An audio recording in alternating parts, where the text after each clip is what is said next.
Hey Steelers Syndicate, it's Joe Rockey here with another breakdown of what a first round pick versus the current Steeler would look like. In today's episode, we're going to talk about three current Steelers because we are talking about the cornerback position.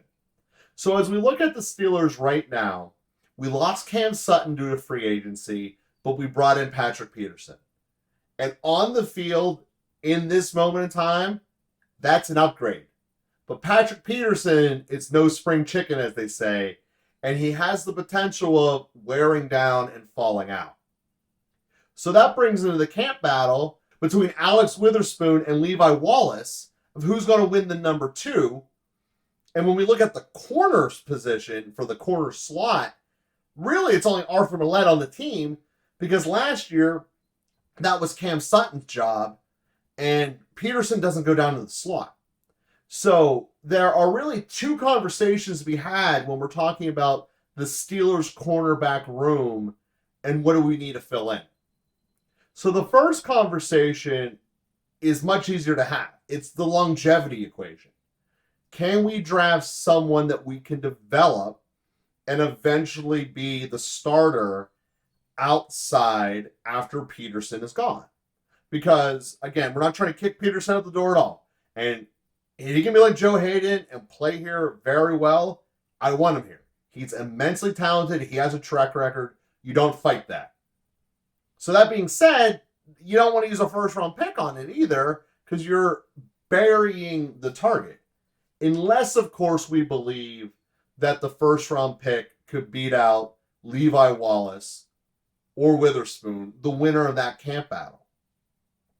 So just by sheer math, we're starting with a situation where it's going to be a three-person race for one starting spot. That's what number 17 would be if it's drafted there. Now, if you draft someone at 17, you would expect them to be talented to beat out both Witherspoon and Wallace. Because while we brought both of them in via the free agency, neither one of them really took off the world. Sure, there was some interceptions that were gathered by them, but there was never a situation where it was like the number two receivers taken out of the field. Give you a couple of key examples. Gabe Davis scored on us any single time he wanted, and that wasn't covered by Cam Sutton. Cam Sutton was on Diggs. When we were playing against Philadelphia, there was a very big showing from Devontae Smith. Same deal. That's the number two corner. So when we look at the competition between Witherspoon and Wallace, we're getting two different options here. So Witherspoon got hurt each of the last 2 years, and we know how much Tomlin values availability. Because if you're going into the season, you need to have the guy in the field so you can rely on him, right? I mean, that's pretty basic. But when Witherspoon was out there, looking at what he did in 2020 before he joined the Steelers, and then what he did in 2021, he averaged a quarterback rating against in his last full season when he played 11 games of 82%, which is above average. And then with his first year with us, he averaged a rating against of 35, which is phenomenal. And obviously, if we get that type of Witherspoon, that's all pro. I mean, you hold your opposition to a 35 pass rating, you don't even think about replacing that guy. That's all pro. But again, the problem is that Witherspoon only played in 4 games last year, and in those 4 games he played last year, he let up virtually the highest rating you could have with 128. So we're sitting here with which version are we getting back next year? And that really is only going to get determined by the medical staff and what we know. So to me, Witherspoon is the wild card in this equation. Incredibly talented when he's out there. He's hitting the peak age for corners at the 28-29 season where his mind is there and the body still exists. And there's a lot of potential there. So I don't discount the fact that Witherspoon could be a very legitimate option. But there's a just as large question mark around that and saying, do I want to go all in on a guy who only played 4 games last year And in those 4 games, was the targeting train wreck? It's a big question. It's a huge risk. And having him as one of the guys in competition is fantastic. Because you step up and you bring your A game up, ooh, he might step up and be able to dominate. Or maybe he just implodes and unfortunately his career is over. We will see. It's going to be an injury-based solution. But I really, really am excited about the potential there. Now, does that mean I'm excited enough to say, hey, I don't want corner to be on the board for 17, 32, or 50? Not saying that at all. Witherspoon's exciting, but he's not at a point where I'm saying we can't have him. So let's look at what Wallace did last year. So Wallace plays in 15 games last year. He has an average quarterback rating against of 73. Better than league average. And when we're looking at how he's getting targeted, he's keeping the opposition to completing less than 53% of our passes.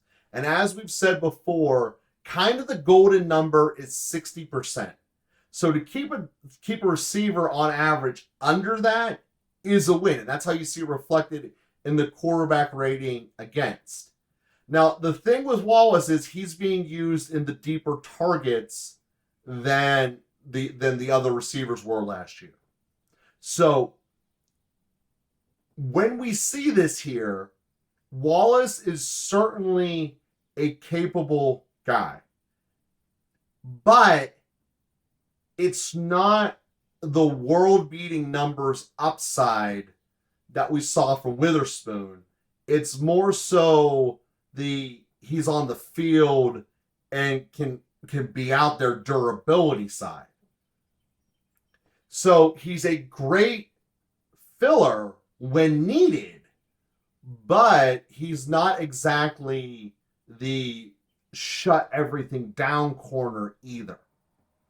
So when I look at this in totality of what I just brought out about Spoon and what I'm talking about with Levi Wallace, I do think that the answer is, on paper, it would make sense to consider a corner with one of the first 3 picks. The problem that I have with the core concept of drafting cornerbacks is that most of them take longer than 5 years to develop. That and middle linebacker are the 2 longest positions to develop on defense. So, do we want to be drafting a first-round pick that as soon as he gets beat over the top, our entire city is going to say it's Artie Burns all over again, can't cover anyone, letting it up? And we're not the only team that does this, by the way, Steelers Nation. I'm not trying to say we're doing things wrong. I'm not even saying it's wrong to point it out. But I'm saying is that when you're 23 years old and all you remember is the local fan base hating on you, it is much more likely that you don't want to come back when you're a free agent. So therefore, overall team building philosophy, I believe it is much better to get the talented guy who doesn't want to be reminded of every single time a receiver burnt him over the top when he was 23, and those painful memories get ingrained in people's psyches. Because remember, these are real people we're talking about here. This isn't Madden, circuit breakers out there. This is actual people, not graphics on a screen. That kind of thing matters. So Wallace was a perfect example of this, by the way. He got beat over the top a couple of times in Buffalo and didn't want to go back. That's why he's here. Now, he's completely quality. He's above average. He's not world-beating.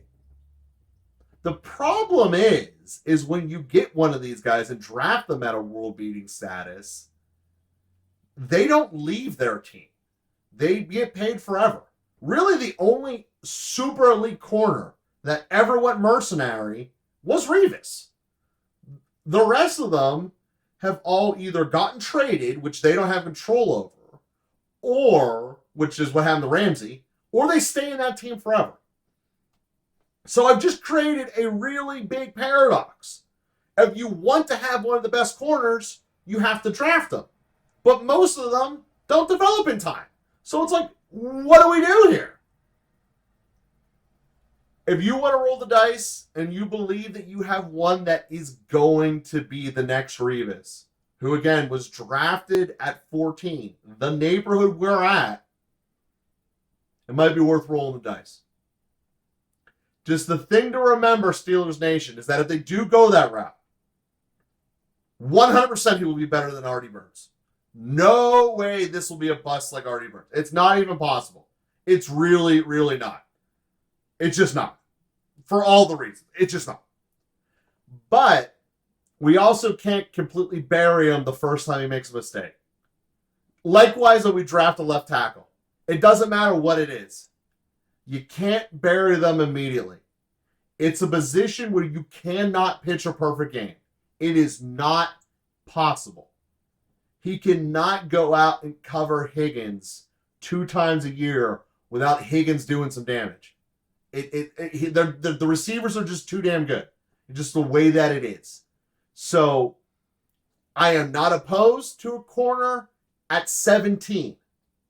However, I do not like the idea at 32 or 50. Because at 17, you can get a world beater.